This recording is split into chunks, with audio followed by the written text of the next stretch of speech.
In this series on the eternal perspective, I want to encourage and equip you to live the rest of your life victoriously. I want all of us to enter heaven with a celebration and not with a whole series of regrets.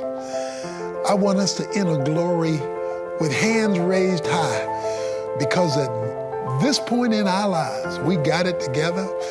We started walking with God at a whole nother level.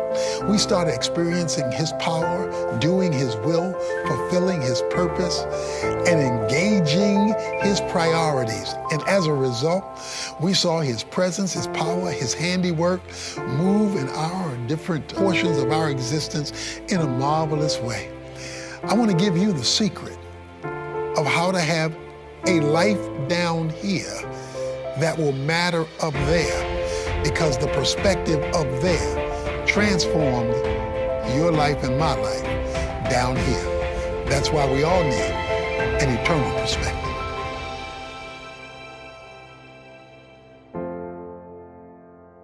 The question on the floor in our series, which is called The Eternal Perspective, is how do you put life together so that it works?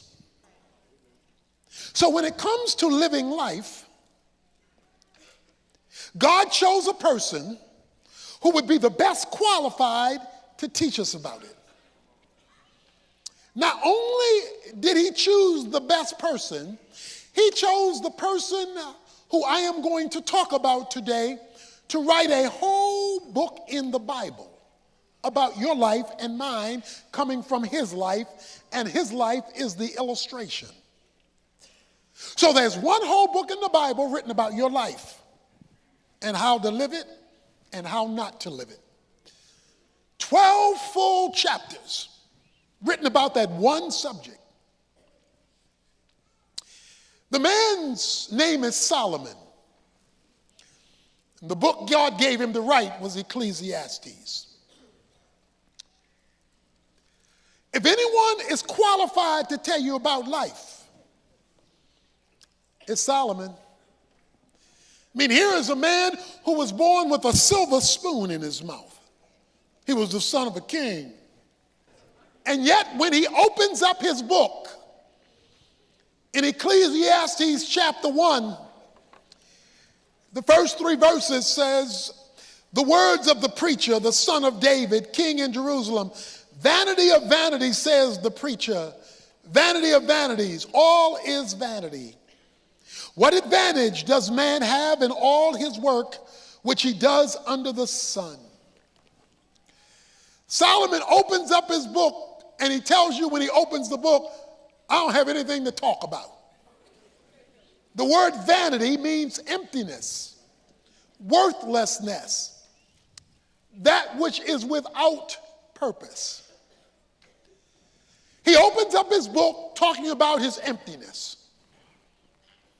If any man shouldn't have been empty, should have been Solomon. He had everything you and I dream for, long for, and go after. And yet his first words, it's vanity of vanities, saith the preacher. All of life is vanity. Emptiness, purposelessness. And that's why we spend so much time trying to find something to turn us on, to light our fire, to give us a sense of worth, significance, and well-being. But wouldn't you know it? Soon as you look like you found it, you lose it. It's like when you score a touchdown in life, something crosses the goal line and you feel like, yeah. Looks like soon as that happens, somebody blows a whistle and calls the playback. So purposelessness is what Solomon wants to talk to you and me about. You know, people spend so much time trying to fake it to make it in order to at least give the impression I know who I am and what I'm doing. Life becomes meaningless and without purpose when it gets disconnected from God and eternity. The whole 12 chapters of the book of Ecclesiastes is about life under the sun. Under the sun means on earth, in time and space, where men live, work, play, raise families. That's life under the sun, where humanity operates. He says, when your life under the sun gets disconnected from life above the sun, when your life, my life, our lives, gets disconnected from God and an eternal perspective, you can expect to be able to say, as he says, vanity of vanity, saith the preacher. All is vanity. He takes us on a tour of his life. He gives us a sampling of how he tried to fill the hole that he was feeling deep down in his soul. A hole so big you could drive a Mack truck through it. And yet he wanted to get it filled. And so in chapter 2, he says, I said to myself, come now, I will test you with pleasure. He said, I'm a party. He said, I said to myself, let me test you, life. Let me find out what life is all about with a party. I mean, everybody likes a party. Everybody likes a jam. Everybody likes to be able to have a good time. He says, let me just have a good time. And so if I can have a good time, then I can feel alive. What did you do to have a good time? Because he says in verse 1, so go ahead and enjoy yourself. He says in verse 3, I explored with my mind how to stimulate my body. I wanted my body to feel something. I wanted to feel something. And so he says, I drank wine till I couldn't handle it anymore. I tested pleasure that would turn my body on so that I would feel this sense of life and purpose. He says, I sought pleasure. Notice his words. He says in verse 4, I enlarged works and I built houses for myself. I planted vineyards for myself. Verse 5, I made gardens and parks for myself. Verse 6, I made ponds of water for myself. Verse 8, I collected for myself silver and gold and treasures of kings and provinces. I provided for myself male and female singers and the pleasures of men and many concubines. I was a player. He said, and I did all this for myself because I wanted to feel it. And so I spared no expense. How did the pleasure work out for you, Solomon? How did the party work? How did the good times roll? He said, verse 11, I considered my activities which my hands had done and the labor which I had exerted, and behold, all was vanity and striving after the wind, and there was no profit underneath the sun. He said, after the party, emptiness set in again.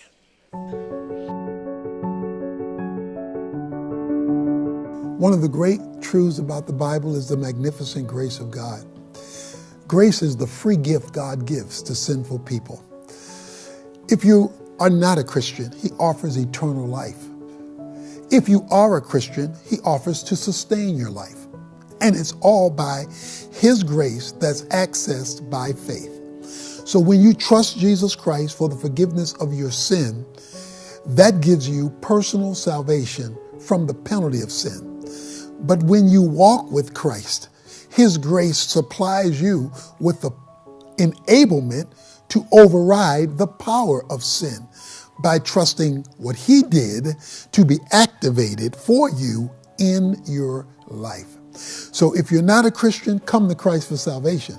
If you are a Christian, but you've backslidden, you've fallen into sin, well, all you've got to do is come back to Christ and ask for his grace to cleanse you and get you back on the right track of walking with you to your next level of spiritual victory. He saves by grace, and he also sustains by grace when you appropriate it by faith. He says you will discover when you strive after the wind, as soon as you grab it, you just lost it. He says, it was vexing to me, and it was vanity.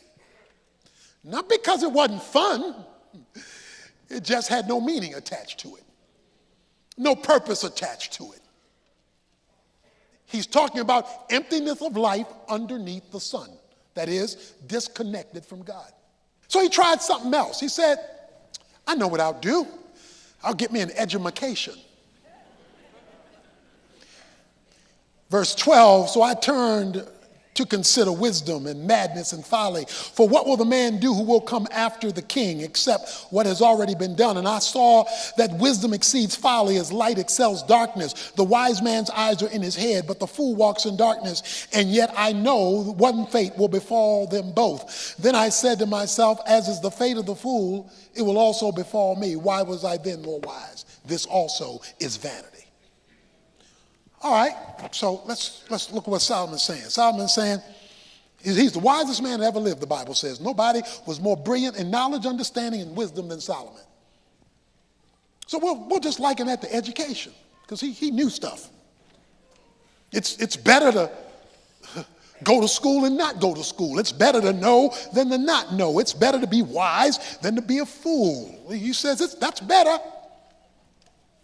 But then he says, one day I was looking out the window, and I'm looking out the window, and I watched the fool walk by. This is the kindergarten dropout. The kindergarten dropout walked by. The fool, the guy who didn't know, the guy who had no understanding, the guy who didn't make anything of himself. I watched the fool walk by. And he said, when I watched the fool walk by, the uneducated guy, he says, I could see I was better off because I had some information, I had some knowledge, and I was better than the fool, but then I got depressed. Well, what depressed you, Solomon? He says, one fate shall befall us all. My education won't keep me from the grave. My degrees won't keep me from the grave. In fact, the fact of the matter is the kindergarten dropout may live longer than me with the degree. He says, death is the great equalizer between the fool and the wise man. So he could not find meaning in education because it wasn't going to keep him alive any longer. He said, let me try something else. Let me try something else. The party didn't do it. The education didn't do it. But money, money, money, money, money. He says, but verse 18, then I hated all the fruit of my labor, for which I had labored under the sun, for I must leave it to the man who will come after me. And who knows whether he will be a wise man or a fool, yet he will have control over the fruit of my labor.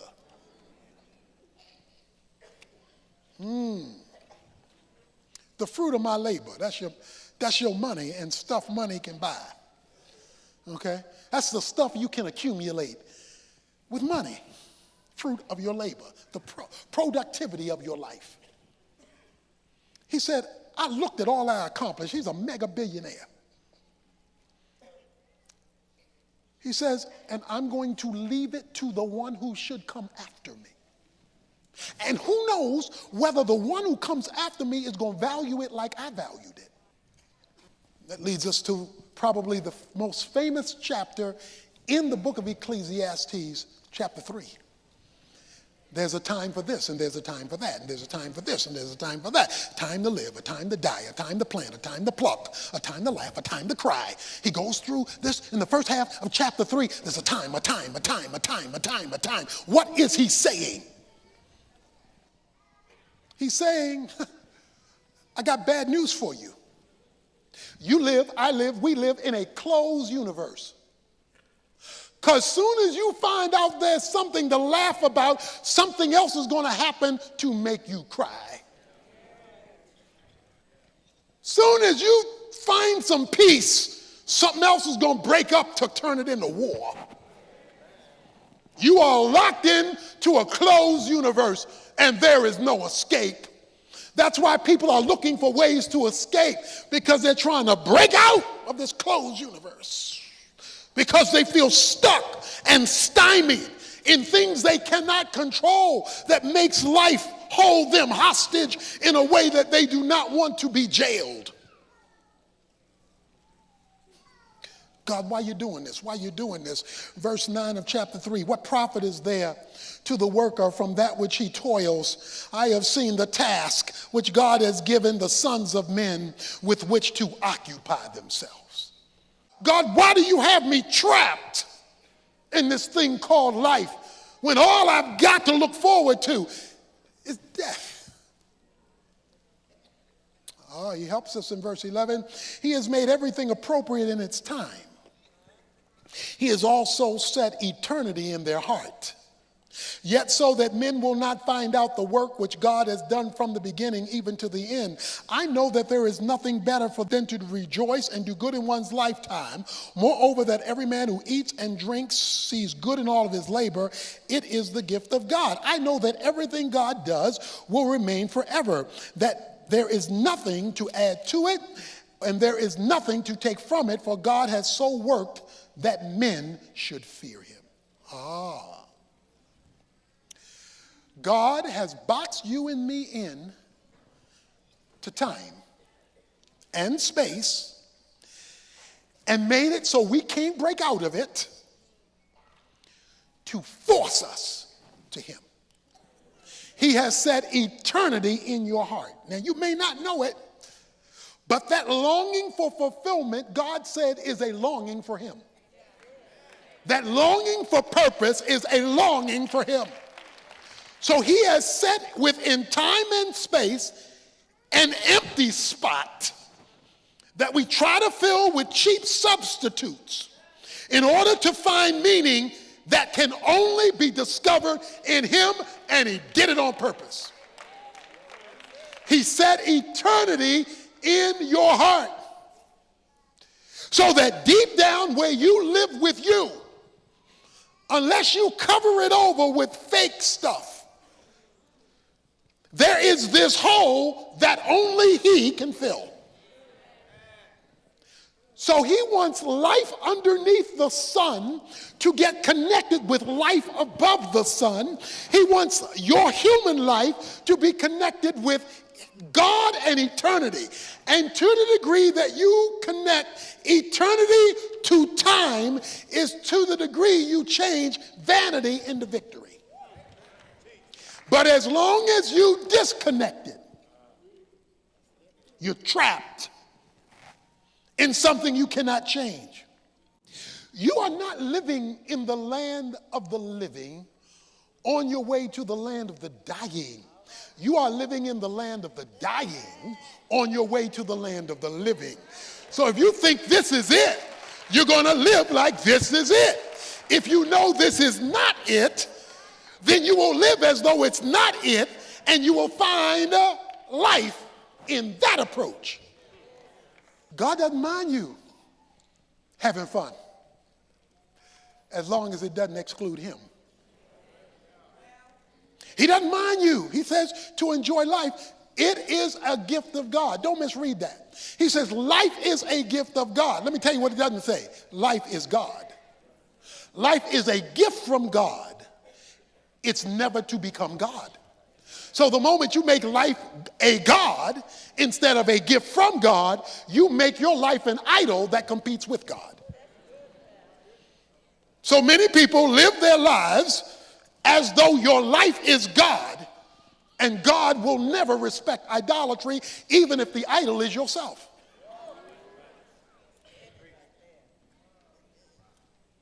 Myself.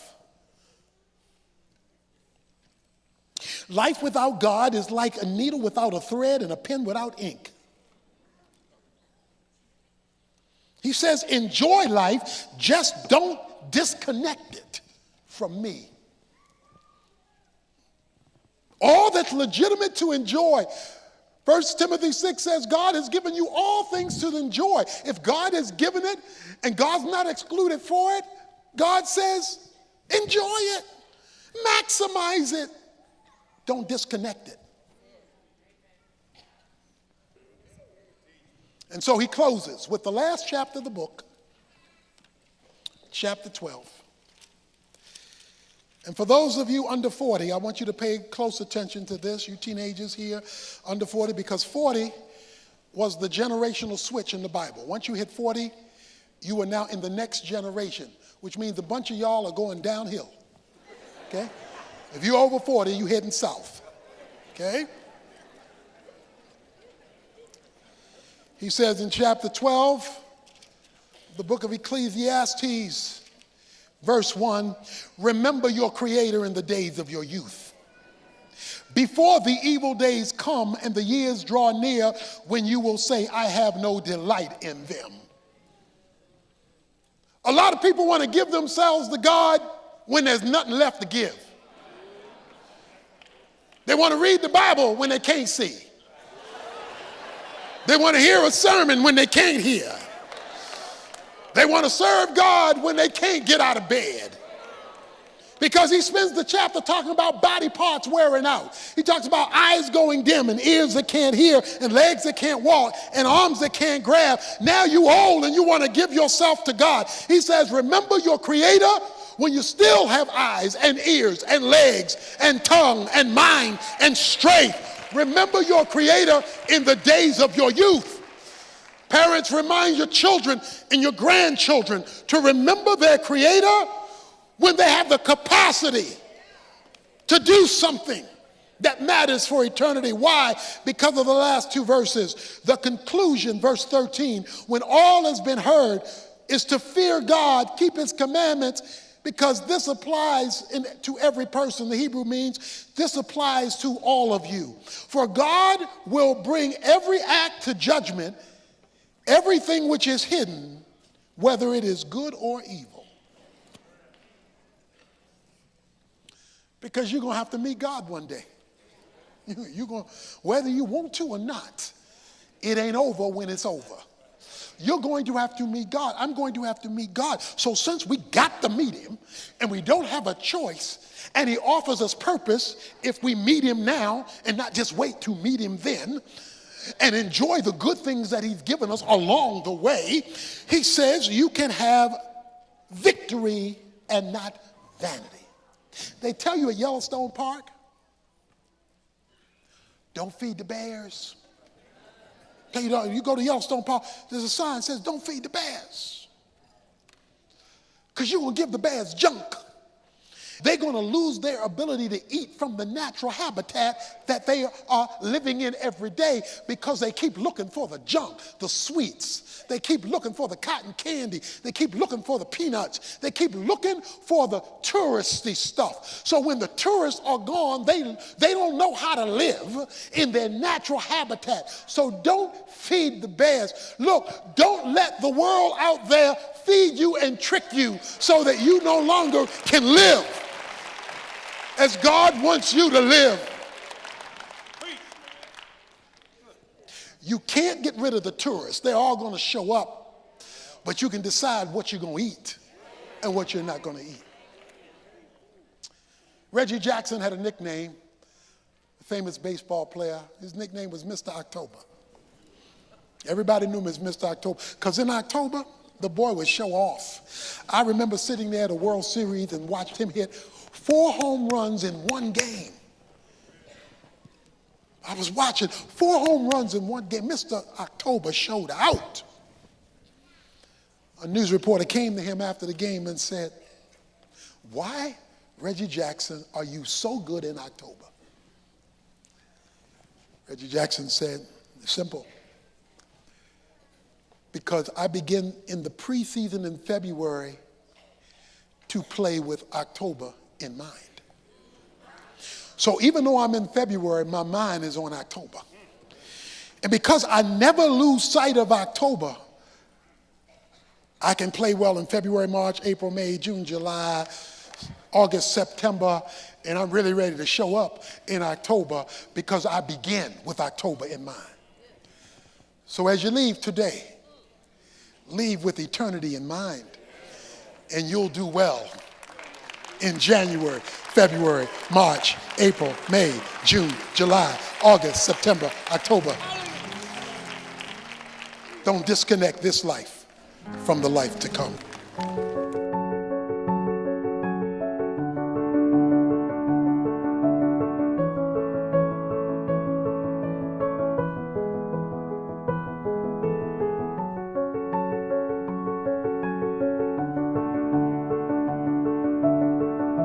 One of the things so many people are living for today, may I say looking for today, is purpose. The emptiness that so many people are living with has created all kinds of problems, whether it's addictions to try to cope, reality television where they transport themselves into the lives of other people, often to get away from the life that they have, where they get into illegitimate situations that are not healthy for them, whether it's relationships or whether it's programs that are not good for them, but it becomes a way of escape because they're looking for purpose. Well, it's pretty clear that God has set up life to not be able to have authentic purpose without Him. He's created this vacuum in our soul, this space that only He can fill. And no matter what you look for or where you look for it, if it is an inauthentic, illegitimate attempt to find your reason for being outside of a relationship with God, you'll be looking forever and never finding it. Because our rest, our purpose, and our reason for being is to be found in our authentic relationship with the living and true God. So I challenge you to pursue Him for your purpose, because then when He gives you purpose, you've gotten the real deal, not a cheap, inauthentic substitute. Don't settle for imitation life. Get real life. Let God fill you with His purpose, and then you will not have to exist in the realm of vanity.